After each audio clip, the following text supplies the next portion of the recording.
सामने वाले से सबसे पहला सवाल, ईश्वर को हम क्यों माने? क्यों माने? गुरुजी, ये महाकुंभ डिजिटल महाकुंभ कहा जा रहा है और यूथ इससे बहुत कनेक्ट है। तो आप क्या कहना चाहिए, जो यूथ है, जो बहुत सारे ऐसे यूथ हैं जो सनातन से बहुत दूर भाग गए हैं, जो पाश्चात्य सभ्यता की तरफ जा रहे हैं, तो उनके लिए आपका क्या संदेश होगा? ये हमारी फेल्योर है, ये प्रमाण है फेल्योरिटी का। जो धार्मिक समाज है वो असफल हो गया है। बच्चों में आत्महत्या करने की प्रवृत्ति, बहुत जल्दी रातों रात अमीर बनने की प्रवृत्ति, अपराध करने की प्रवृत्ति, नशा करने की प्रवृत्ति। गुरुजी, सन्यास क्या है? केवल बाल मुड़ा लेने से मेरी तरह जटाजूट सन्यासी बन जाने से गेरुआ रख ले सन्यास छोड़ो ना।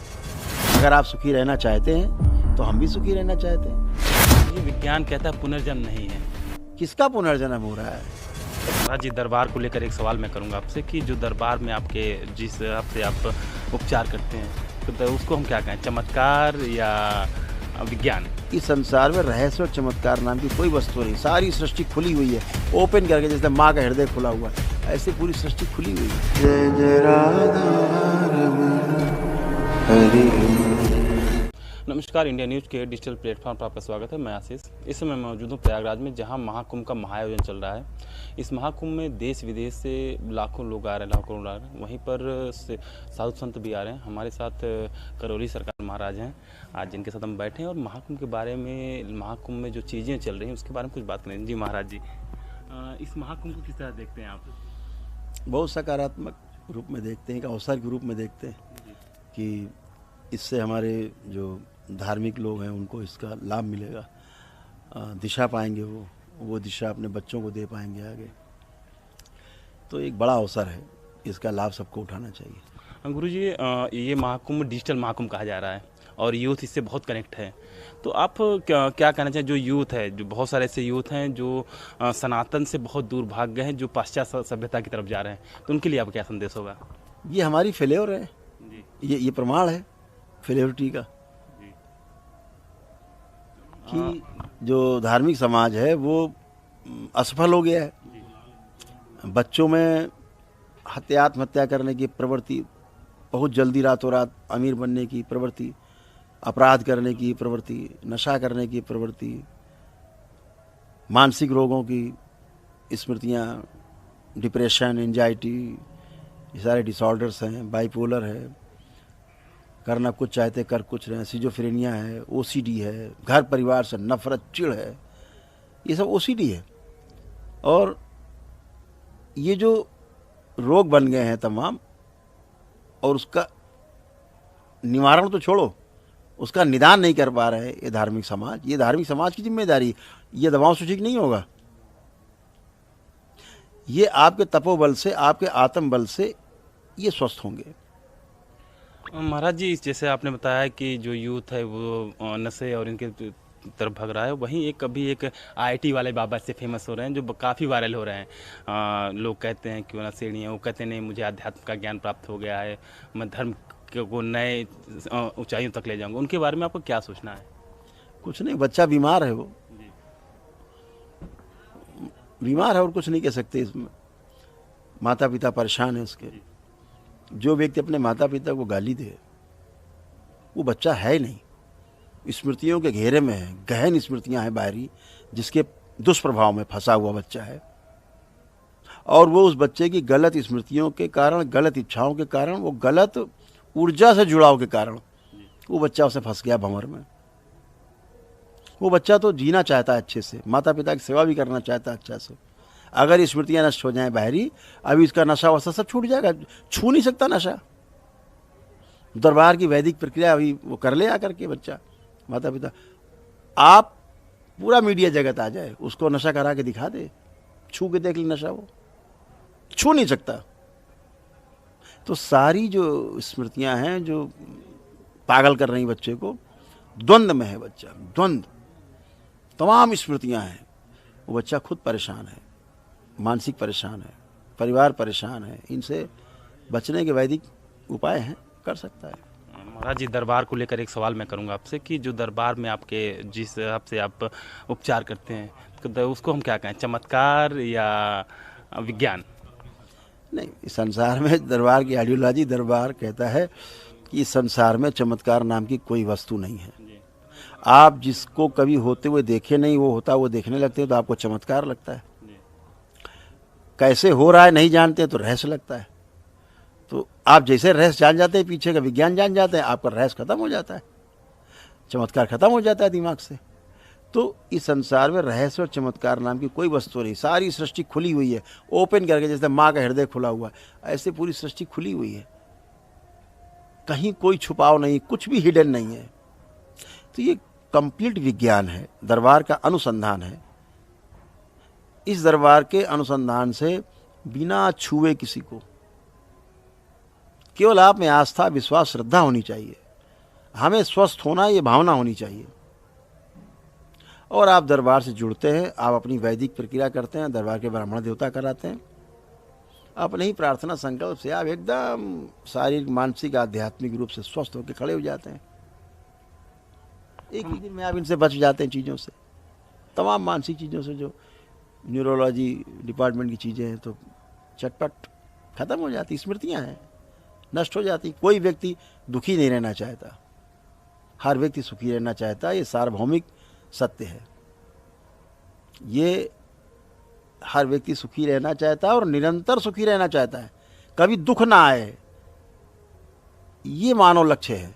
कभी दुख ना आए का मतलब आनंद, आनंद में रहना चाहता है हर व्यक्ति। आनंद मिले कैसे, आनंद हो कैसे, ये तो वही बताएगा, वही ले जाएगा रास्ते में जो आनंद में है। अब जो आनंद में है, ये उनकी जिम्मेदारी बनती है, महापुरुषों की।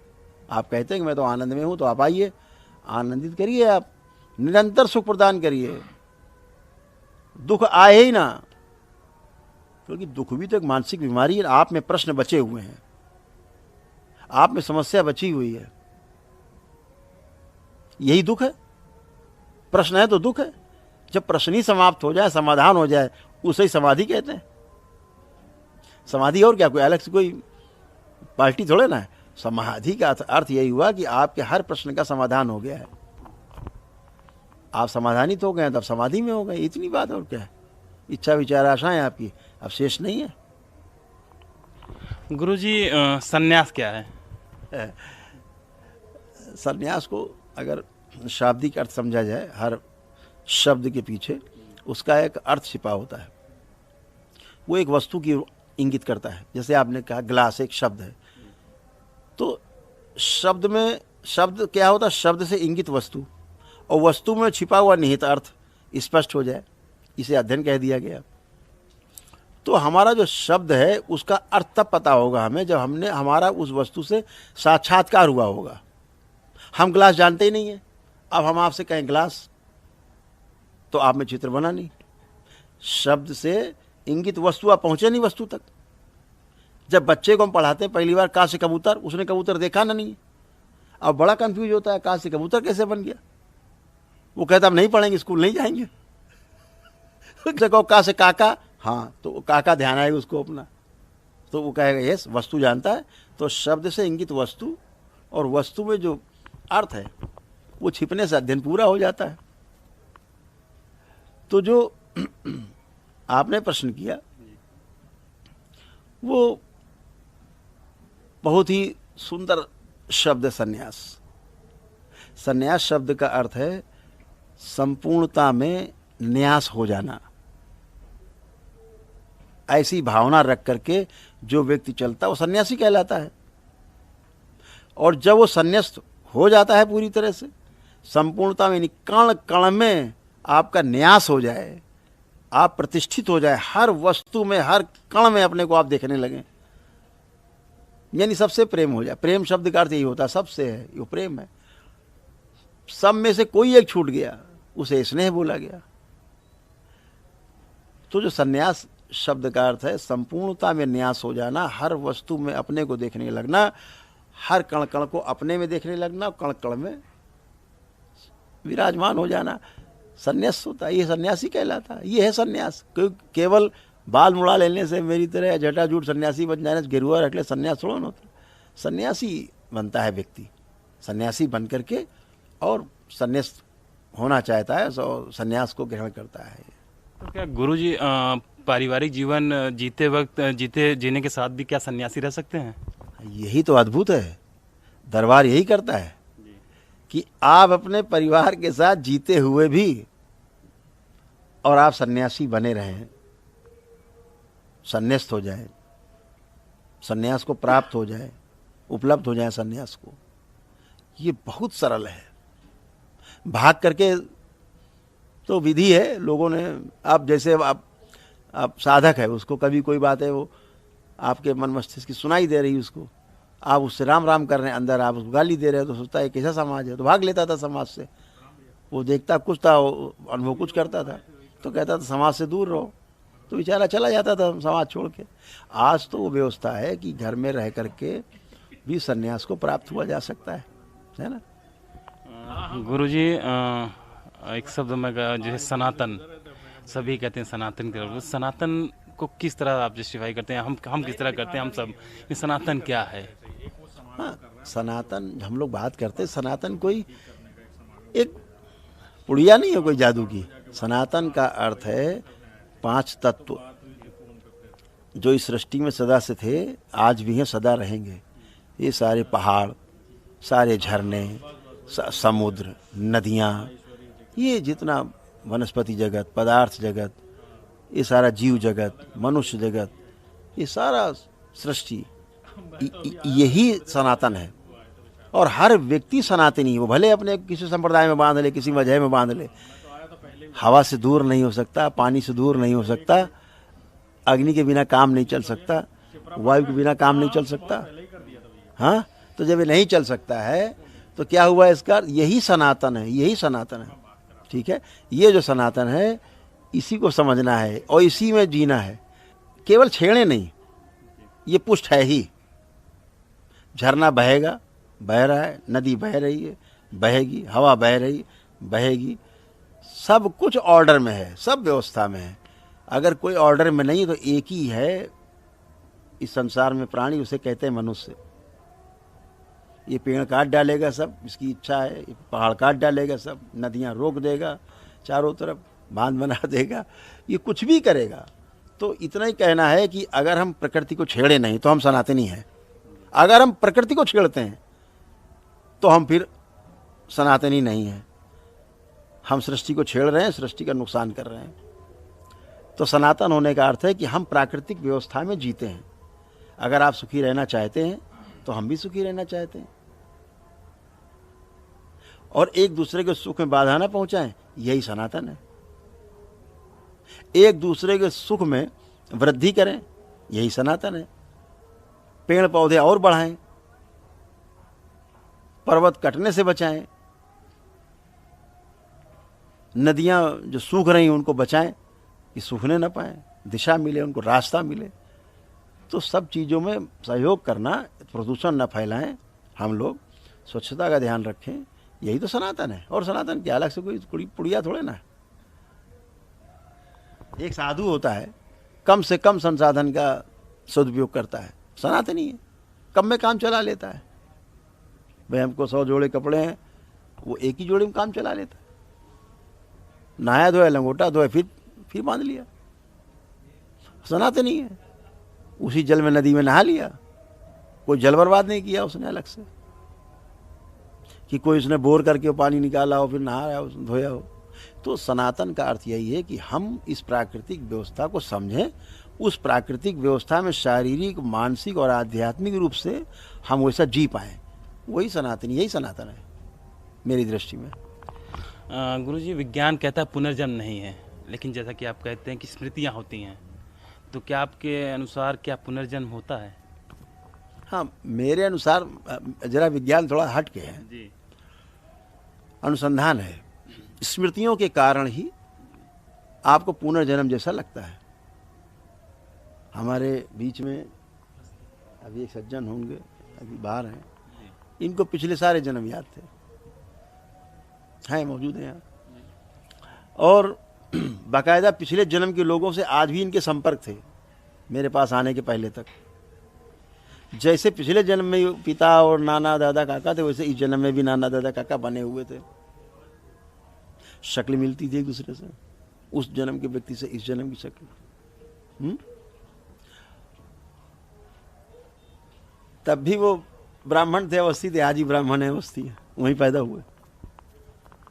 सब कुछ उन्हें याद, वही सब एक ही चीज याद। मृत्यु के बाद जब जन्म लिया उन्होंने एक ही चीज बरामद कराई अपनी, उन्होंने अपने टाइम में, उनकी हत्या हुई थी। दरबार की वैदिक प्रक्रिया की, खत्म हो गया उनके दिमाग से, सब स्मृतियां नष्ट हो गई। स्मृतियां ही हैं ये, जो आपको लगता है दोबारा कोई पैदा हो गया है। स्मृति हटा दीजिए। प्रकृति की व्यवस्था है कि आपको पिछले जन्मों की स्मृति ना रहे तो आप सुखपूर्वक इस जन्म में जी पाएं, और अगर आपको पिछले जन्म का कुछ याद है तो आपको बहुत कष्ट होगा। महल आपको पिछले जन्म में था, आप महल के सामने जाएं, घुस नहीं सकते उसके अंदर, आप भगा देगा पहरेदार, भागे यहां से। आप सोच रहे थे मेरा महल है, अब क्या बीतेगी उस पर। तो ये तमाम चीजें एक मानसिक समस्या पैदा करती हैं। ये स्मृतियां ही हैं जो पुनर्जन्म जैसा एहसास देती हैं। और किसका पुनर्जन्म हो रहा है? हमारी कर्म स्मृतियां हैं। ये हमारे सनातन धर्म में पुनर्जन्म का एक सिद्धांत है। पुनर्जन्म तो होता ही है, लेकिन जो याद रहता है कि हम पिछले ये थे, पिछले समय वो थे, वहां हम थे, ऐसे थे, वैसे थे, ये सब स्मृतियां हैं। प्रकृति में कोई दोष नहीं है। प्रकृति सबको पैदा करती है बिना स्मृति के, कि पिछली जन्म की स्मृतियां आप में ना रहें। उसकी वैदिक प्रक्रिया है, उसकी ध्यान साधना है उसकी, उसको कर करके आप पिछले जन्म में आप जा सकते हैं, देख सकते हैं, और उस समय की पिछली स्मृतियों को अपने नष्ट कर सकते हैं। जैसे जैसे स्मृति नष्ट होती जाएगी आप नजदीक पहुंचते जाएंगे ईश्वर के। जिस दिन स्मृति सारी नष्ट हो जाएंगी आप समाधि को उपलब्ध हो जाएंगे। ना इच्छा, ना विचार, ना आशा, कुछ बचेगी नहीं। तो ये जो स्मृतियां हैं उनके कारण हमें पिछला जन्म याद रहता है। पुनर्जन्म तो होता ही है, हमारा कॉन्सेप्ट ये सनातन धर्म, हमारे हिंदू संस्कृति में सबके पुनर्जन्म है, हमारे अवतार हैं सारे, सब पीछे श्रृंखला है पूरी। तो ये जो याद रहने वाली बात है ये थोड़ा सा अप्राकृतिक है, वो रोग है। वो स्मृति के कारण उनको याद रहता है, दूसरों की स्मृतियां प्रवेश कर जाती हैं, उसके कारण लगता है वही आ गया। लेकिन पुनर्जन्म तो होता ही है, ये तो हम लोग कॉन्सेप्ट है। गुरुजी, जैसा कहते हैं आप साइंस की बात करते हैं, तो क्या जी, तो क्या भूत प्रेत, जो लोग कहते हैं भूत पिशाच बाधा, क्या ये होती हैं? नहीं, इस संसार में कीड़े मकोड़े, बैक्टीरिया, ये सभी कुछ है। जल में भी है, जमीन में भी है, वायु में भी है, आकाश में भी है। तो प्रभावित तो होता ही आदमी। जिस एनर्जी से आप पानी में जाएंगे ठंडा लगेगा, आग के पास खड़ो तो गर्म लगेगा, तो व्यवस्था है। तो छोटी छोटी एनर्जी, आदमी मर गया तो स्मृति घूम रही है उसकी, वो बेहोशी मरा है आदमी, बेहोशी में जन्म लेता है गृहस्थ, और बेहोशी मर जाता है। तो मरने के बाद स्मृति बेहोशी में रहती है। तो आपने देखा होगा तमाम झाड़ फूक वाले, कहाँ से आया, कौन है तू, अब वो उसको पता ही नहीं कौन है क्या है, वो तो बेहोशी मरा है। एक साधक ही होश पूर्वक अपना शरीर छोड़ता है और होश में ही रहता है हमेशा, उसे देवता कहा जाता है। योनि है। तो ये जितनी भी चीजें हैं, ऐसा नहीं कि है नहीं, लेकिन ये आपको खा नहीं जाएंगी, इनसे भयभीत होने की आवश्यकता नहीं है। ऐसा कोई तो भूत प्रेत नहीं होता कि आपको कोई खा जाएगा, मार डालेगा, ऐसा कुछ भी नहीं होता। वो व्यक्ति थोड़ा ना आपको मार देगा, वो शक्ति है। अगर आप में शुद्धता है, पवित्रता है, आपका उनके प्रति आकर्षण नहीं है, वो आपकी तरफ झांकेंगे नहीं। अगर आप एक अच्छे व्यक्ति हैं तो बदमाश आपके पास कभी सहयोग मांगने नहीं आएगा, वो जानता है सहयोग नहीं करेगा आदमी, उल्टा पकड़वा और देगा। तो स्मृतियां वहीं आकर्षित होती हैं जिनमें स्वयं में गलत स्मृतियां होती हैं। तो वायुमंडल में, इस आकाश में उस प्रकार की स्मृतियों को आकर्षित करता है, और घनी स्मृतियां हो जाती हैं तो फिर वो उसी तरह का दिखने लगता है, पागल की तरह। तो इसलिए सब चीज इस सृष्टि में जो उपलब्ध है उसका सदुपयोग करना है, गलत चीजों से बचना है। गुरुजी, जैसे आपकी चिकित्सा पद्धति की बात करते हैं, तो अभी एलोपैथ कहते हैं बहुत आगे बढ़ गया है, लेकिन आयुर्वेद, क्या हमारा जो आयुर्वेद है तो क्या एलोपैथ से आगे है कि हम आयुर्वेद को भूलते जा रहे हैं? ऐसा क्या? नहीं, आगे पीछे तो तब होगा जब प्रतिस्पर्धा होगी। जी अभी सोने से लोहे की प्रतिस्पर्धा नहीं हो सकती है। सोने की जो प्रतिस्पर्धा है वो सोने से ही होगी। 24 कैरेट है कि 20 कैरेट है कि 18 कैरेट है, ये सोने की जो प्रतिस्पर्धा है, तुलना जो है सोने से होगी। गुरुजी, सोना कौन, आयुर्वेद? वही तो कह रहा हूँ जी कि आज 150-200 साल से वो पैथी आ गई, जी उसको बड़ा श्रेष्ठ मान लिया गया। अरे ये जो पैथी लाए हैं, इनके बाप दादे सब उसी में जिए हैं, आयुर्वेद में ही। और आयुर्वेद सर्वश्रेष्ठ पैथी है। आयुर्वेद है क्या? ये वेद है। आयु को बढ़ाने का विज्ञान है। आयु को कब कैसे बढ़ेगी? जब आप निरोगी होंगे, शारीरिक मानसिक रूप से स्वस्थ होंगे तो आयु बढ़ी होगी आपकी, अच्छा जीवन जिएंगे आप। एक स्वस्थ मन होगा, स्वस्थ शरीर होगा तो आप जीवन में कुछ कर पाएंगे, कुछ दे पाएंगे समाज को। आयुर्वेद में आज तक एक भी दवा ऐसी नहीं पाई गई पिछले 10,000 वर्षों में कि वो रिएक्शन करती हो, ये साइड इफेक्ट हो। एक औषधि नहीं। एलोपैथी में हर 2, 4, 5, 10 साल में आप सुनते होंगे ये फलां दवा बंद हो गई। क्यों? साइड इफेक्ट थे। अब उसकी जगह ये आई है, फिर आप देखो 2, 4, 5, 10 साल में वो बंद हो गई। अब क्या हुआ? इसके भी साइड इफेक्ट थे। इनके साइड इफेक्ट चलते रहते, दवाएं बंद होती रहती हैं, मतलब पूर्णता को प्राप्त नहीं हुए। ये शरीर को मान करके चिकित्सा करते हैं। आयुर्वेद शरीर और जीवन जो पीछे शरीर को चला रहा है, दोनों को मान करके, जान करके चिकित्सा करता है। ये वैदिक उपचार वही है ना, जो वैदिक आदमी अपने को वैदिक रूप से स्वस्थ करता है वैदिक प्रक्रिया से। आयुर्वेद का ही तो भाग है, अलग थोड़ा ना है, वो गृह चिकित्सा में ही आता है। तो आयुर्वेद सर्वश्रेष्ठ है। कोई भी पैथी हो, आज भी आयुर्वेद, ये मैं प्रमाणित कर सकता हूं। इन सब चीजों को मैं प्रमाणित कर सकता हूं। आयुर्वेद सर्वश्रेष्ठ है, रहेगा, प्राकृतिक है। भाई आप हल्दी खाते हो, माता जी दाल बनाती हैं, हल्दी डाल देती हैं, ये तो प्राकृतिक हो गया। अभी इन लोगों ने क्या पकड़ लिया कि ऐसी कौन सी चीज है, क्या होता है हल्दी में? एंटी कैंसरस होती है, रक्त शुद्धि करती है। तो ऐसा कौन सा तत्व है इसमें? बोले साहब कुर्कुमिन है इसके अंदर। ये जो हल्दी में कुर्कुमिन है, ये है असली चीज, इसके कारण सब होता है। अब इन्होंने क्या किया? कचड़ा निकाला, उसका 2%, 3% जो कुर्कुमिन निकला, उसकी टेबलेट बनाई, बोले ये खाओ। अब आपने खा तो लिया, उस कुर्कुमिन को, उसके जो साइड इफेक्ट हैं उससे कौन बचाएगा आपको? वो जो आपने फेंक दिया है कचरा समझ के, वो कुर्कुमिन के दुष्प्रभाव से बचाएगा, उसके प्रभाव को बढ़ा के रखेगा। माता जब दाल में हल्दी डालती है तो कुर्कुमिन नहीं डालती है, हल्दी डालती है। तो हम हल्दी खाते भी हैं, हल्दी खाने का हमें जो है उसका लाभ मिलता है और उसका दुष्प्रभाव नहीं होता, साइड इफेक्ट नहीं होता। तो साइड इफेक्ट तभी होगा जब छेड़छाड़ करेंगे आप। जैसा मैंने कहा, सनातन तो छेड़छाड़ मतलब आप कष्ट में जाएंगे स्वयं। तो इसलिए आयुर्वेद सर्वश्रेष्ठ था, है और रहेगा। आखिरी बात, आप जो युवा हैं उनको क्या संदेश देना चाहेंगे? क्योंकि मैं डिजिटल से जुड़ा हुआ हूँ, तो अब युवा जो डिजिटल रूप से बहुत आगे बढ़ रहा है, डिजिटल के उनका रुझान बढ़ रहा है, तो अब युवाओं के लिए आपका क्या संदेश होगा? युवाओं के लिए एक ही बात कहना चाहेंगे, जो चीज़ आपने मानी हुई है उसको जानने का प्रयास जरूर करो। नहीं जान पाओ, पूरी कोशिश करो। जिस दिन जान लेना कि ये गलत है, मत अपनाओ, कहने से मत मानो। ईश्वर है, ठीक, पढ़ा है, प्रमाणित हो जाए, अनुभव हो जाए, ईश्वर को जान लीजिए आप, मानना अपने आप हो जाएगा। मान नहीं लेना है, अनुभव करना है। सामने वाले से सबसे पहला सवाल क्यों होना चाहिए? ईश्वर को हम क्यों माने? क्यों माने? तो धर्मगुरु उसका उत्तर देंगे, इसलिए मानो। तो कैसे हम पाए? तो फिर उसके बाद कैसे आता है? भाई आप मेरे पास आए, क्यों आए? पहला तो प्रश्न यही ना, क्यों है? उसके बाद उठेगा कैसे आए, अभी क्यों तो पीछे है। कैसे पहुंच गए पता नहीं, क्यों पहुंच गए।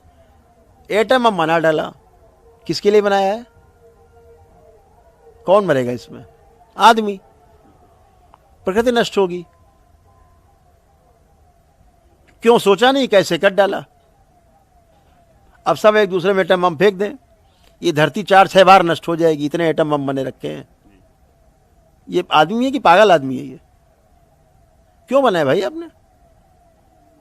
क्यों सोचा नहीं कैसे बनाना है? कैसे उसने ही बनाया है तो अभी हमें उससे ज़्यादा आगे बढ़ के जाना है। इसने बंदूक बनाई है तो हम डबल बैरल बनाएंगे। इसने डबल बैरल बनाई, अब हम 6 फायर वाला बनाएंगे। इसने 6 फायर, हम 35 फायर करेंगे एक साथ, वो बनाएंगे। हम तोप बना देंगे। बनाते बनाते एटम बम बना दिया। ये समझदार आदमी का काम है एटम बम। अगर सोचो तो अब क्या कर रहे हैं? अमेरिका रूस क्या करते? भैया 10 तुम फोड़ो, 10 हम फोड़ते हैं। अब ये किसका काम है? ये रिक्शे वाले का काम थोड़े ना है। तथा कथित पढ़े लिखे, बहुत पढ़े लिखे वैज्ञानिकों का काम है, जिन्हें पढ़ा लिखा हम कह रहे हैं। तो सबसे पहला प्रश्न होना चाहिए, क्यों इस मानव जाति को नष्ट करने के लिए हम काम कर रहे हैं? एक भय बना हुआ है। भय बना आपके भ्रम से, और भ्रम इसलिए बना है कि आप धर्म को जानते नहीं हैं, इसलिए आपको असुरक्षा लगती है। इसलिए आप सुरक्षा के उपाय बनाते बनाते आप भूल जाते कि बना क्यों रहे हैं, किसके लिए बना रहे हैं। वो आपको मारने के लिए बना रहा है, आप उसके मारने के लिए बना रहे हैं। ये मानवीय व्यवस्था है क्या? ये अमानवीय है। हम युवकों से, नवयुवकों से यही कहना चाहेंगे, जब तक जान नहीं लो तब तक बिल्कुल भी नहीं मानना। इनके जाल में नहीं आना है, इनकी लच्छेदार बातों में नहीं आना है, इनके श्लोकों में नहीं फंसना है, इनकी कहानियों में नहीं फंसना है। इनके सामने खड़े होकर पूछो आपको क्या अनुभव हुआ है, हमें अनुभव कराइए। अगर आप मुझे अनुभव नहीं करा सकते तो हम ये जान लेंगे कि आपको कोई अनुभव नहीं हुआ है। और यही सत्य है। अगर धार्मिक व्यक्ति है, अनुभव हुआ है तो अनुभव कराएगा। अनुभव नहीं हुआ है तो उसकी हैसियत नहीं कि अनुभव करा दे। तो झूठ बोलना आदमी छोड़ देना चाहिए कि भाई हम अनुभव हुआ है तो कराइए। तो नवयुवकों के लिए यही संदेश है, झांसे में नहीं आना है। बिल्कुल। गुरुजी ने जैसे कहा कि युवाओं के लिए बहुत बड़ा संदेश दिया कि सवाल पूछना सीखें। इन्होंने स्वास्थ्य, विज्ञान और धर्म को लेकर बहुत कई बातें की, जो कि हम सबको जिसके बारे में सोचना चाहिए। कैमरामैन अरशद के साथ मैं आशीष, प्रयागराज। श्री करोली